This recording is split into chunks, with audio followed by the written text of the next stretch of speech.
Okay, I'd like to thank the organizers of the conference for inviting me. We have a little discussion today on the limitations of artificial intelligence and what it tells us about human reality.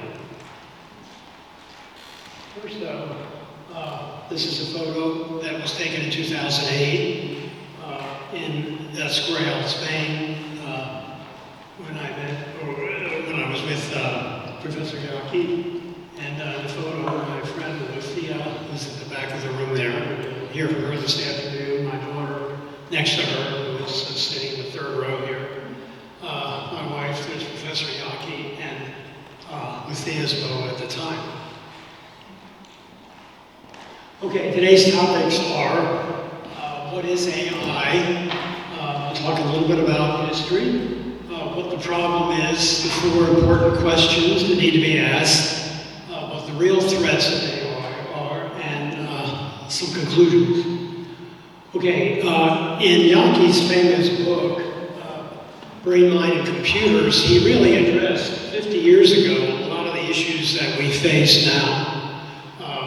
And he identified many of the common mistakes that were made with regard to computers and what we now call AI. The category mistakes, the failure of reductionism, the difference in experience of humans and machines, physics as a paradigm of knowing, logical operations and human reasoning, how they differ, and the problem of abstract ideas. Here, what I'm going to do is I'm going to organize some of Yaki's criticisms and developments in terms of more modern, the way we talk about AI today. Okay, a little bit of history. A conceptual definition of AI can be said to an effort to imitate or duplicate certain human actions or abilities, cognitive abilities maybe. Okay, now with this definition, AI technically began with the abacus. And later, in 1642, Pascal invented a calculating machine. Obviously, these both do arithmetic. Mechanical calculators came around 1880. And the first mainframe computers were commercially available around 1950. Now, of course, the first mainframe computers were just fast adding machines and sorting machines. But they nonetheless triggered speculation about what human knowing really is. In fact, in those days, they were called electronic brains. Okay. Alan Turing, in a famous article, said it would not take long for them to outstrip our feeble powers. And each generation of computers led to new predictions. The 1968 blockbuster film, A Space Odyssey, 2001 A Space Odyssey, talked about an intelligent computer who took over the mission, as you remember from the movie. And later, new AI technologies arose, such as factory robots, symbolic mathematics programs, which many of you may have used, and ELIZA, which came out in the 1960s but was on PCs in the late 70s, was a simple-minded but captivating psychological analysis program. Now, computing power continued to advance, but there was no evidence of HAL-type sentience emerging. But the pundits never gave up and continually predicted that humanoid robots and smarter than human machines were all just around the corner. Now, we're going to concentrate here on chatbots because that's the latest version of AI and the one that is causing the most controversy these days. So no one really paid a lot of attention to that until the chatbots and generative AI came out a few years ago. And they triggered a whole new round of speculation. Now, as you may know, they rely on extensive use of electronic neuron circuits, which in some ways mimic behavior of physiological neurons. And they're assembled into large collections that are called neural networks. And this is the basis for most of modern AI. And the chatbots that came from these neural networks seem to represent some new level of capability, some new level of human capability, actually. They have a natural language interface, and they have the ability to dialogue with people. in human-like language. And they can also respond to queries in an intelligent fashion. Now, it's easy to spot what chatbots put out, especially if you ask them to generate your homework. They make mistakes, they have wrong references, and they demonstrate a lack of understanding of the subject, which is the object of this cartoon here, as you can see. But let's look at the problem. The problem is that this newest type of AI is seen as quite different, as some sort of paradigm change. Obviously, early PCs, early computers could all do many human-type tasks, but they obviously were fairly primitive and quite unlike humans in their capabilities. But chatbots appear to duplicate the human mind and sentience in what they do. So you get a chain of reasoning like this: an AI can do this, it can do anything that the human mind can do, therefore humans are just machines, therefore humans can be made obsolete by computers, therefore computers can take over, and therefore humans are not special, not in need of salvation or redemption. Okay, now there's a lot of problems with this chain of reasoning here, but nonetheless this is what people tend to think these days. Okay, now, how do we respond to this? Well, we need to ask 4 fundamental questions, okay? And I put these up here because what I found is that nobody's asking these questions, but without asking these questions, you'll never know what AI can do. So the first question is, what are the theoretical limits of AI? Can we put some limit on them in that form? What are the practical limits of AI, given current and foreseeable technology? What are the useful limits of AI? That is, what does it make sense to do? What a cost-benefit ratio? Can you make any money with AI, basically? And 4, what are the appropriate ethical uses for AI?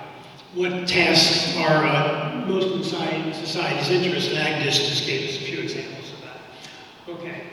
Now, the relationship of these is sort of on this Venn diagram here. The theoretically possible is going to dominate the practical, and the practical possible is going to dominate the ethical, and it's going to dominate the economic, and the economic is going to dominate the ethical. So we're going to mainly talk about the theoretical here. So let's take a look at that quickly. The theoretical question governs what AI can, well, there are 4 questions that emanate the 4. The first question, though, is, since AI is about intelligence, the first question we need to ask is the paradigm of knowing assumed for AI equivalent to human knowing or in any way equivalent? Okay. And that will answer the question right off the bat of whether AI or any related technology can replace the human function of knowing in humans, okay? Or will it simply act to enhance these capabilities? Okay. Now, it immediately brings up the question, does this actually work? The chatbot goal is to emulate human speaking, that is chat, which is where the name comes from, and then give you some sort of response. Now, the algorithm used by the chatbots is called a large language model.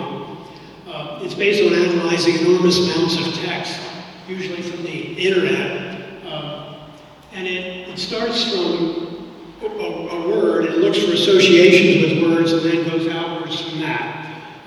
Now, it does this without knowledge of abstract entities or ideas, which is what we do when we read things. So, essentially, just to give you a very high-level idea of how this works, it associates words with certain probabilities. So if you see the word puppy, there's a certain probability it's going to be associated with these other words, okay? And then, of course, once you do the words, you can start taking phrases and associating the phrases with other phrases, and you can work out the sentences and so forth. So what you can do, essentially, is work outward from words to larger types of text. So if a word comes up in a question, you can immediately put together a lot of text that sounds intelligent regarding that subject, okay? Now, the idea is that if you have this probable association of words, phrases, sentences, and so forth,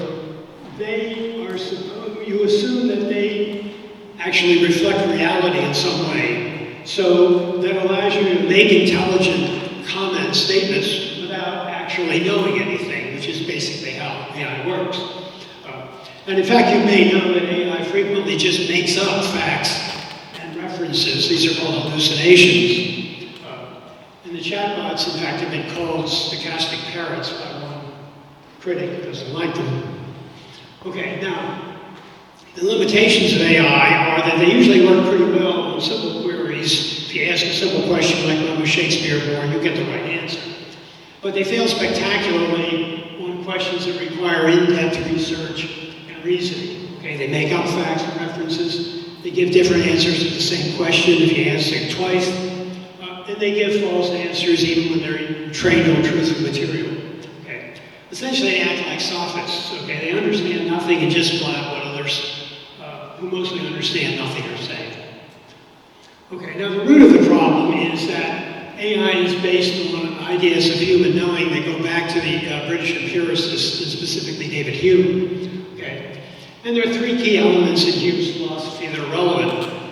There's the sharp division of functions among components. There's a type of report that's sent to the mind by the senses, and there's a nominalistic view of the whole process. Briefly, Hume envisioned the body as a composite of physical systems with the senses sending reports, what we call reports, to the mind. And these reports he termed impressions, which give rise to ideas. And knowledge for Hume is just relations of ideas and matters of fact. And abstract ideas are just a way of referring to collections of things. So this is a little sketch here of how it worked for Hume. You had reality, and there was no knowable connection between reality and the sense data. The sense data gave rise to ideas, and the mind would then put this together somehow, and you would either get matters of fact or relations of ideas, and that was knowledge. Now, a chatbot works basically the same way. You start with some large database, which serves as a substitute for reality. Training data substitutes for sense data. You have neural networks with sometimes hundreds of layers, some sort of algorithmic processing that supposedly gives rise to knowledge, which can answer queries. If you put these two together, you can see they're very similar. Now, the limitations of Hume's philosophy, you can't explain how we get from ideas as pale reflections to relations of ideas to things like science and objects in the external world. We can't attain knowledge of reality because all we have is confused sense data. But his most serious mistake concerns reality. He rejects abstract ideas and entities as real in any way. Now, unfortunately for him, this is the basis of all our knowledge, or almost all of our knowledge these days. And these problems here are exactly the same problems that AI faces. Okay, now, Hume assumes there's an opposition between sensing and knowing. But actually, this paradigm is, in fact, radically false. Our perception of reality begins with the sensing process, and it's a fully integrated process, which Spanish philosopher Javier Taviri calls the sensible apprehension of reality, not construction of reality from sense data. So our apprehension is such that as humans, it puts us in direct contact with reality at a certain level. We don't have to construct it like Hume thought. It's already given. This is called sentient intelligence. Okay. Sensible intelligence, which is Hume's idea and the paradigm used by AI, operates on the basis of signs and the separation of functions. It can't understand abstract ideas or what they refer to. It can only repeat what others have said about them. Okay, sentient intelligence gives us unique capabilities, the perception of reality at a basic level. We can do what can't be programmed or reduced to rules. We can interact creatively with reality. And we can handle and understand things and situations that we've never seen before. Things like love, friendship, formulation of scientific hypotheses, art, these are all uniquely human. Of course, this allows us to use abstract ideas for construction of knowledge. Now the question is next, can AI be made to act like human intelligence? In other words, can we fix these problems? Well, the answer is no, because based on computers and their architecture, the sensible intelligence paradigm, which is the one that is used, is the only one that will work. You have to separate functions, as we saw in the diagram. You're locked into nominalism because it's not possible to give computers the ability to understand abstract ideas other than as collections of things in human sense. Reality is understood and manipulated solely in terms of symbols, and the connection of symbols and reality always has to be established by humans. And the types of reality different than material objects are not accessible. So essentially, AI is locked into the past. All categories of AI are backward-looking rather than forward-looking. There's no ability to create new visions of reality, new theories, things like that. All they can do, and this is useful though, but all they can do is give us forecasts about the future. For example, regression analysis, and we've been doing that for a long time, and they can enable us to see things that we otherwise would not see. For example, we can do simulations of the evolution of the universe, okay? But this is still based on already existing knowledge. It's not based on new theories, okay? So AI can't advance human knowledge in any theoretical sense as it can develop new theories about reality. So it can use existing knowledge to give us information, which is important, but it's not going to create new theories. And it only works basically functioning as an adjunct to humans seeking an answer to a question or solving a problem. Second question, briefly, let's talk about these. AI is practical limitations. AI is running out of training material. This has been commented on by a number of people working in the industry. The energy consumption of AI is actually rather unrealistic. I'll show you a slide in a minute. Extraordinary amounts of time are needed for training, and basically it's just becoming very cost prohibitive. There's an increasing difficulty in making smaller and faster components on chips to make chips run faster, and AI can't get rid of hallucinations. Now, I put two slides up here just to show you that AI may in fact be hitting a barrier that a lot of technology hits, self-limiting barrier. This is the cost of semiconductor plants where you make the chips for these things. You can see those, you can see that the curve is basically a straight line or a long graph, which means the cost is going up exponentially. This is not sustainable. By 2050, a new plant would cost $150 billion, and by 2075, $1.5 trillion. That's not going to happen. The companies don't have that kind of money. All right, combat aircraft. Now, we're not building combat aircraft here, but it's the same kind of thing. The cost of building these aircraft has been going up exponentially since 1900, and it's not sustainable. Okay, it's another example of self-limiting technology. By 2054, the entire U.S. defense budget would only purchase one plane, and by 2074, the entire U.S. GDP would only purchase one plane. Obviously, that's not going to happen. Now, in energy consumption, you have this. If you look at the demands for energy consumption, the people who are promoting AI are saying, well, we want to increase the usage by a factor of 100,000, 10,000, a million, something like that. At the same time, they want to switch to what are called reasoning models, which use 1,000 times more energy. Okay. And if you just plot the U.S., this is for the U.S., but similar for the world, the energy generation down there at the bottom, and the green line is the estimated energy consumption. I mean, that's not going to happen either, okay? Okay, third question, the economic limitations. There's a high cost of building these systems. Most applications are on a very small scale. There's no documented evidence of good cost benefit for AI. And frankly, people are showing exhaustion with technology. There's too much of it, it's too hard to learn it, and so forth. So if you look at, this is a graph I made for investment, estimated investment in AI, and then the green dashed line is the estimated market size. And again, you can see that the demand, there's a huge gap between the money that's being invested and what the expected demand is. Okay, so there's going to be a problem here. Okay, and the fourth question is, how much control over people and decisions do we want to give to AI? Now, basically, this is an aspect of a question of how do we want to reorganize society around, I'm over time, let me just finish this. A couple of different ways we can organize society around technology, and that's a separate subject, but yeah. Okay, real dangers of AI, we're going to give them responsibility they can't handle, we expect them to do things that they can't do, they ignore, well, I can't explain the classification penalty, but they substitute AI for relationships, using AI for